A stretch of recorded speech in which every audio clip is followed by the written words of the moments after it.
So, why not na magtagalog muna tayo dito sa ating Pokeball GT review, no? So, ang susubukan natin dito sa Pokeball GT, syempre, yung mga gusto ng laro na yun, tulad ng PUBG, COD.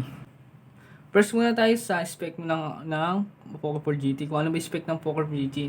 So, punta natin sa settings, tingnan natin. Una sa display muna tayo, tingnan natin yung display. So, sa display niya, meron tayong 120Hz refresh rate. Yan. Meron tayong 60Hz at meron tayong 120Hz din. Yan, hindi mo siguro bago to. O, yan. So, yun yung Pokeball GT, all spec. Yan, naka 8 RAM tayo dito. Tapos naka Snapdragon 8 Gen 1, na auto-core max of 3.0 GHz tayo. So, yan. So, ang maganda sa Pokeball GT, meron siyang dalawang button trigger. Left and right. Yan, left and right yung button trigger niya. Meron siya tayong button trigger dito sa left. Ang maganda dito, pag sinabay mo siya na pag-open, kung siya nag-open sa galon, so wala pa kalupit lang. Dito yung button sound o button rocker, tapos dito din yung off button, kasama din fingerprint scanner din. Dyan din. Pinagsama din fingerprint scanner, ito yung off button. So, yun na nga, dito tayo. So, 100% siya, kaka-charge ko lang naman. So, tayo lang yun, GC Impact. So, let's go, start natin. Punta mo tayo yung settings. Tapos ipa-high graphics natin lahat para naman ma-enjoy natin, no? Tingnan natin graphics ng Pokeball GT. So, yan, high lahat, highest, extreme, highest, high din to. Ito naka-on din. So, let's go. Extreme 60 PS. Hindi ko lang ano yung may power, but ayaw nyo pumalo ng 60 PS yung mismong game. Anyway, so punta lang tayo sa ano. Let's go.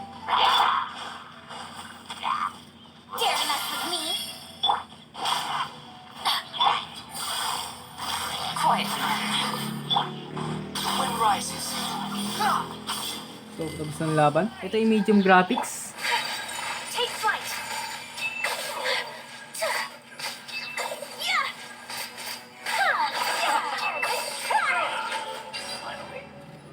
So, ito na din Pop Tigers. So, pakita ko na din kung paano gamitin yung Pop Tigers ng Pokeball GT.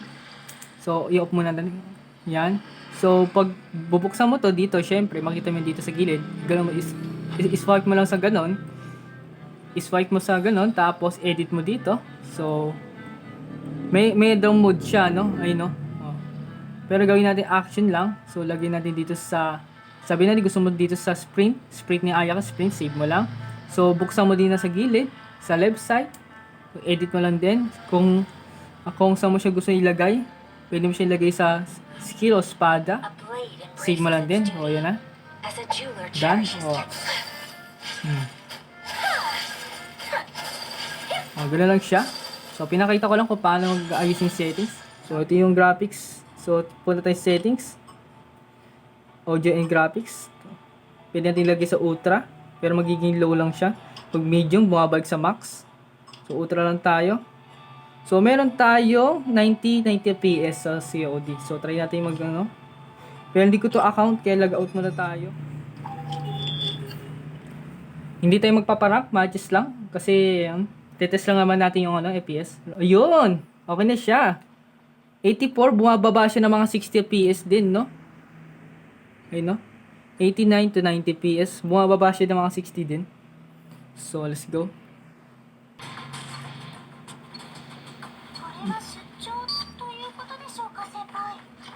So, naka 90 PS tayo.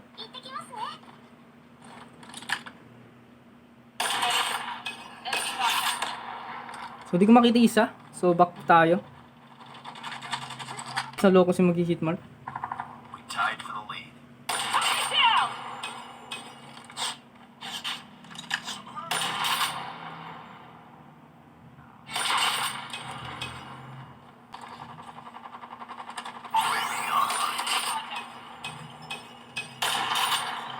Tayo.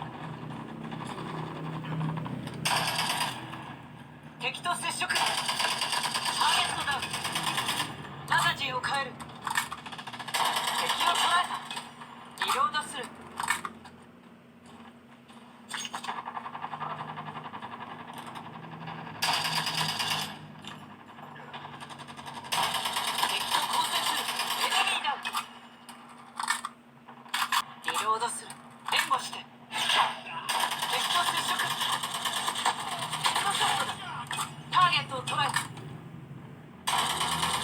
敵を捉えたリロードするマガジンを変えるモロトフだ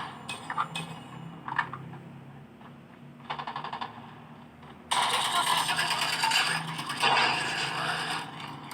Recon is inside. UAV online. ターゲットだ敵を捉 Ah, えた tapos na. So, yan nga, 90 FPS siya.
What the?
Okay.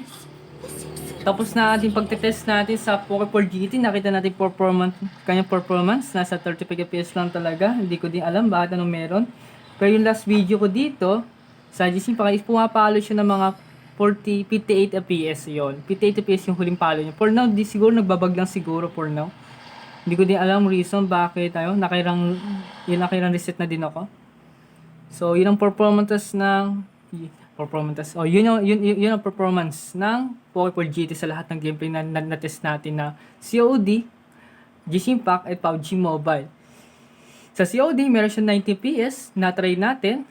Sa Genshin Impact naman, 35 FPS, hindi ko din alam bakit meron, bakit na hanggang 35 FPS lang, siguro nagbabag lang. So, pagdating sa PUBG, meron tayong 60 FPS only lang din ang max niya. Thank you for watching, salamat sa pagnonood.